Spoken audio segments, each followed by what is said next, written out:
14 अक्टूबर 1956 यानी आज से ठीक 68 साल पहले दशहरे का दिन था। डॉक्टर भीमराव अंबेडकर तड़के ही उठ गए थे, स्नान किया और दीक्षा भूमि की तरफ रवाना हो गए। रास्ते में दोनों तरफ बेशुमार भीड़ थी। उत्साह में हर तरफ बाबा साहेब की जय जयकार गूंज रही थी। पूरे नागपुर और आसपास के कस्बों में सफेद कपड़े की कमी पड़ गई थी, क्योंकि अंबेडकर ने अपने अनुयायियों से बौद्ध धर्म अपनाने के समय नए और धुले हुए सफेद कपड़े पहनने को कहा था। अब साहब जैसे ही पंडाल में पहुंचे, उन्हें मंच पर ले जाया गया। एक हाथ में लाठी के सहारे से वो एक खड़े हुए। लोगों ने तालियों से उनका अभिवादन किया। मंच पर 83 वर्षीय महास्थविर चंद्रमणि ने उन्हें धम्म दीक्षा दी। दीक्षा के बाद बाबा साहेब ने कहा, अपने पुराने धर्म को त्याग कर जो असमानता और दमन पर आधारित है, मैं आज पुनः जन्मा हूं। नागपुर में हुई इस घटना को इतिहास में धर्म परिवर्तन की सबसे बड़ी घटना के तौर पर याद किया जाता है। लेकिन कुछ लोगों के मन में सवाल उठते हैं कि अंबेडकर ने हिंदू धर्म आखिर क्यों छोड़ा। तो सुनिए, दरअसल अंबेडकर के हिंदू धर्म छोड़ने के पीछे कई कारण हैं। डॉक्टर भीमराव अंबेडकर ने अपनी biography waiting for A visa में ऐसी घटनाओं का जिक्र किया है जिससे हिंदू धर्म से उनका मोहभंग हुआ। बचपन में अंबेडकर के साथ भेदभाव की घटनाएं हुई। मां की मृत्यु के बाद अंबेडकर अपनी काकी के साथ सतारा में रहते थे। अंबेडकर लिखते हैं, मेरे पिता कोरेगांव के खाटों में सरकारी नौकरी करते थे और खजांची थे, इसलिए हमें देखने के लिए सतारा आना उनके लिए संभव नहीं था। उन्होंने हमें चिट्ठी लिखी कि हम गर्मियों की छुट्टियों में कोरेगांव आ जाएं। हम कोरेगांव के नजदीकी स्टेशन मसूर उतरे। शाम हो रही थी। हमारे पिताजी ने सवारी भेजने को लिखा था, लेकिन वहां कोई सवारी नहीं पहुंची। कुछ देर बाद स्टेशन मास्टर हमारे पास आया और पूछा, यहां क्यों रुके हो? हमने अच्छे से महंगे कपड़े पहने थे। हमारी बातचीत से भी कोई नहीं पकड़ सकता था कि हम अछूतों के बच्चे हैं। ब्राह्मणों के बच्चे समझकर वे हमारी परेशानी से काफी दुखी हुए। उन्होंने बातचीत में पूछ लिया तो मैंने बता दिया कि हम महार हैं। अचानक उसके चेहरे के भाव बदल गए और वो वहां से चला गया। वहां किराए पर जाने के लिए कई बैलगाड़ियां थीं, लेकिन कोई भी अछूत को ले जाकर अपवित्र होने को तैयार नहीं था। हम दोगुना किराया देने को तैयार थे। आखिरकार एक गाड़ीवान इस शर्त पर तैयार हुआ कि गाड़ी हम खुद हांकेंगे और वो पैदल चलेगा। अंबेडकर लिखते हैं कि मैं तब 9 साल का था। इस घटना की मेरी जिंदगी में बहुत अहमियत है। वेटिंग फॉर ए वीजा में अंबेडकर लिखते हैं, जानता था कि मैं अछूत हूं। अछूतों को कुछ अपमान और भेदभाव सहना पड़ता है। मसलन स्कूल में मैं अपने बराबरी के साथियों के साथ नहीं बैठ सकता था। मुझे एक कोने में अकेले बैठना पड़ता था। बैठने के लिए एक बोरा रखता था। स्कूल की सफाई करने वाला नौकर वह बोरा नहीं छूता था। ऊंची जाति के लड़कों को जब प्यास लगती थी, वे नल से पी लेते थे। मैं नल को छू नहीं सकता था।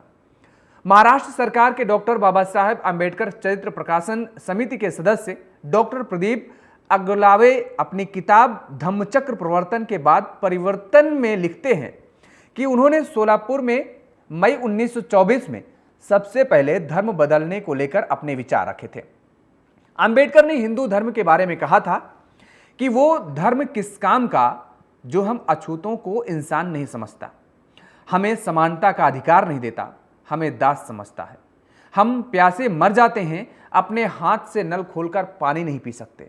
हम नौकरी नहीं कर सकते। जानवर का स्पर्श स्वीकार है, लेकिन इंसान का स्पर्श स्वीकार नहीं है। यह धर्म पागलपन है। अंबेडकर ने 1927 में सार्वजनिक रूप से मनुस्मृति की प्रतियों को जलाया ताकि इसके उपदेशों के खिलाफ विरोध किया जा सके। अंबेडकर मानते थे कि इस पुस्तक के कारण हिंदू समाज में जाति आधारित भेदभाव है। अंबेडकर ने 1935 में महाराष्ट्र के येवला सम्मेलन में ऐलान किया कि बदकिस्मती से अछूत हिंदू का दाग लेकर मैंने जन्म लिया, क्योंकि यह बात मेरे वश में नहीं थी, लेकिन यह नीच दर्जा छोड़कर स्थिति सुधारना मेरे लिए संभव है।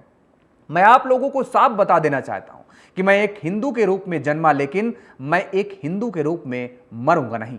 जिसके बाद साल 1929 में अंबेडकर मुस्लिम बनना चाहते थे।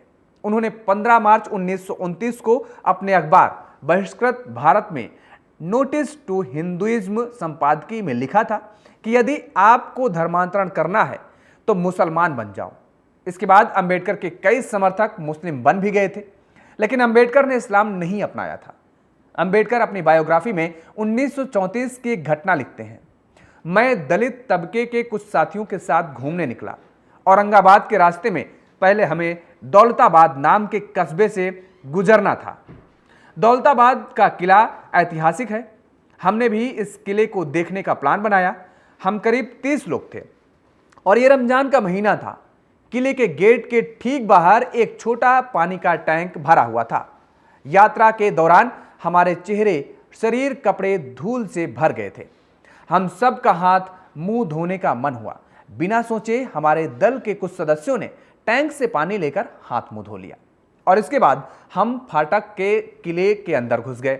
इसी दौरान एक बूढ़ा मुसलमान सफेद दाढ़ी लहराते हुए पीछे से चिल्लाते हुए आया, थेड़ यानी अछूत, तुमने टैंक का पानी गंदा कर दिया। जल्दी ही कई जवान और बूढ़े मुसलमान उसके साथ इकट्ठा हो गए। वो हमें गालियां देने लगे, थेड़ों तुम्हारी औकात क्या है? तो कोई कह रहा था, थेड़ों को सबक सिखाने की जरूरत है। मुसलमान हमारी बात सुनने को तैयार ही नहीं थे। वे हमें गंदी गंदी गालियां दिए जा रहे थे। वहां दंगे जैसे हालात बन गए थे और हत्या भी हो सकती थी। मैंने थोड़े गुस्से में पूछा, क्या तुमको तुम्हारा धर्म यही सिखाता है? अगर कोई अछूत मुसलमान बन जाए तो क्या तुम उसे पानी लेने से रोक दोगे? इन सीधे सवालों से मुसलमानों पर कुछ असर होता हुआ दिखा। उन्होंने कोई उत्तर नहीं दिया और चुपचाप खड़े रहे। अपनी किताब पाकिस्तान या भारत का विभाजन, जो कि 1945 में अंबेडकर लिखते हैं कि व्यवहार में भारतीय मुस्लिम समाज जातीय विभाजन और भेदभाव से पीड़ित है। वहां ऊंची जाति के मुस्लिम यानी अशरफ और नीची जाति के मुस्लिम यानी अजलाफ में बहुत भेदभाव है। दलितों ने भेदभाव से बचने के लिए इस्लाम अपनाया, लेकिन मुस्लिम बनने के बाद भी उनके साथ सामाजिक भेदभाव होता है। अंबेडकर ने कहा, इस्लाम भाईचारे की बात करता है। हर कोई यह अनुमान लगाता है कि मुसलमान गुलामी और जाति से मुक्त होना चाहिए, लेकिन सच तो यह है कि इस्लाम जितनी मजबूती से जोड़ता है उतनी ही मजबूती से तोड़ता भी है। वह जिस भाईचारे का वादा करता है वह केवल मुसलमानों के लिए है। जो लोग मुस्लिम नहीं हैं उनके लिए अवमानना और दुश्मनी के अलावा कुछ भी नहीं है। अंबेडकर के इस्लाम को अपनाने से परहेज करने का एक और कारण व्यापक है, राजनीति परिदृश्य से संबंधित था। उनके जीवन काल के दौरान हिंदुओं और मुसलमानों के बीच धार्मिक तनाव बढ़ रहा था। विशेष रूप से भारत के विभाजन के पूर्व अंबेडकर यह अच्छे से जानते थे कि इस्लाम में धर्मांतरण से दलितों को हिंदू मुस्लिम संबंधों की जटिल राजनीति में उलझना पड़ेगा। अंबेडकर नहीं चाहते थे कि दलितों को केवल एक और अल्पसंख्यक धार्मिक समूह के रूप में देखा जाए जो राजनीतिक प्रतिनिधित्व के लिए संघर्ष कर रहा है। वो मानते थे कि दलितों की एक अलग पहचान है। उन्होंने डर था कि इस्लाम में धर्मांतरण से दलितों को एक बड़े मुस्लिम अल्पसंख्यक पहचानने में सम्मानित कर दिया जाएगा और जिससे जाति आधारित भेदभाव के विशिष्ट मुद्दों पर ध्यान खो जाएगा। 1935 में मुस्लिमों ने अलग राष्ट्र की मांग की तो अंबेडकर का इस्लाम से भी मोह भंग हो गया। और अक्सर आपको बता दें कि कुछ लोग यह भी सवाल करते हैं कि अंबेडकर ने ईसाई धर्म क्यों नहीं अपनाया। तो बात कुछ ऐसी है कि दक्षिण भारत में धर्म परिवर्तन करने वाला एक व्यक्ति अंबेडकर से एक कार्यक्रम में मिला। उसने बताया, कुछ महीने पहले ही जातिगत भेदभाव से परेशान होकर उसने ईसाई धर्म अपना लिया था और भले ही उसने ईसाई धर्म अपना लिया हो लेकिन वहां भी उसकी समस्याएं कम नहीं हुई। भेदभाव तो वहां भी हो रहा है। उस व्यक्ति ने बताया कि जो दलित कन्वर्ट होकर क्रिश्चियन बने हैं उनके लिए अलग व्यवस्था है। जब मैं पहली बार अमीर लोगों की चर्चा में गया तो मुझे भगा दिया गया। कहा गया कि तुम्हारे लिए ये नहीं, अलग चर्च है। इसके बाद मेरे बुजुर्ग पिता की मौत हुई तो पता चला कि मूल ईसाइयों और हम जैसे कन्वर्टेड ईसाइयों के लिए अलग अलग कब्रिस्तान हैं। अंतिम क्रिया कराने वाले पादरी भी अलग हैं। यह सुनने के बाद अंबेडकर बेहद दुखी हुए। एक थ्योरी यह भी है कि ईसाई धर्म सिखाता है कि व्यक्ति का पतन उसके मौलिक पाप के कारण होता है। ईसाई मिशनरियों ने भारत के दलित वर्ग को बताया कि उनकी जो दयनीय स्थिति है उसका कारण आपके पाप है। अंबेडकर कहते हैं कि यह पाप दलितों ने नहीं किया, उनका मूल कारण तो भेदभावपूर्ण सामाजिक और धार्मिक वातावरण है। अंबेडकर ने देखा कि यहां भी अछूतों की हालत में कोई सुधार नहीं हुआ। उनके चर्च कब्रिस्तान अलग हैं। मूल ईसाई उन्हें अपना नहीं मानते, उन्हें वैसे ही ट्रीट करते हैं जैसे हिंदू धर्म में संवरण किया करते थे। इसके बाद उन्होंने ईसाई धर्म को अपनाने का विचार बहुत ही कम समय में त्याग दिया। अब सवाल यह है कि अंबेडकर ने बौद्ध धर्म ही क्यों अपनाया? तो दरअसल अंबेडकर अपनी किताब बुद्ध और उनका धम्म में लिखते हैं, मैं बौद्ध धर्म को इसलिए पसंद करता हूं क्योंकि यह 3 सिद्धांतों को एक साथ देता है जो कोई अन्य धर्म नहीं देता। पहला सिद्धांत समानता और जाति का खंडन, यानी अंबेडकर ने बौद्ध धर्म को एक ऐसे धर्म के रूप में देखा जो सभी इंसानों को बराबर मानता है। बौद्ध धर्म में कोई जाति प्रथा नहीं है, यह सभी लोगों को समान अधिकार देता है, चाहे उनकी सामाजिक स्थिति या जन्म कुछ भी हो। यह हिंदू धर्म के विपरीत था, जिसमें जाति व्यवस्था का धर्मशास्त्रों से बचाव किया गया है। अंबेडकर ने महसूस किया कि बौद्ध धर्म दलितों को उनके मानव अधिकार वापस दिलाने का साधन हो सकता है, क्योंकि यह धर्म व्यक्तिगत गरिमा और समानता पर जोर देता है। दूसरा, अहिंसा और करुणा। अंबेडकर ने बौद्ध धर्म की अहिंसा और करुणा की शिक्षाओं को बहुत महत्वपूर्ण माना। बौद्ध धर्म ने केवल व्यक्तिगत नैतिकता और आध्यात्मिकता पर आधारित है, बल्कि यह सामाजिक में हिंसा, अत्याचार और भेदभाव को खत्म करने की बात भी करता है। अंबेडकर ने देखा कि बौद्ध धर्म दया और करुणा को प्राथमिकता देता है, जिससे समाज में न्याय और भाईचारे की भावना पैदा होती है। तीसरा, तर्कसंगतता और वैज्ञानिक दृष्टिकोण। अंबेडकर को बौद्ध धर्म की एक और विशेषता पसंद थी, वह थी कि तर्कसंगत और वैज्ञानिक दृष्टिकोण को बढ़ावा देता है।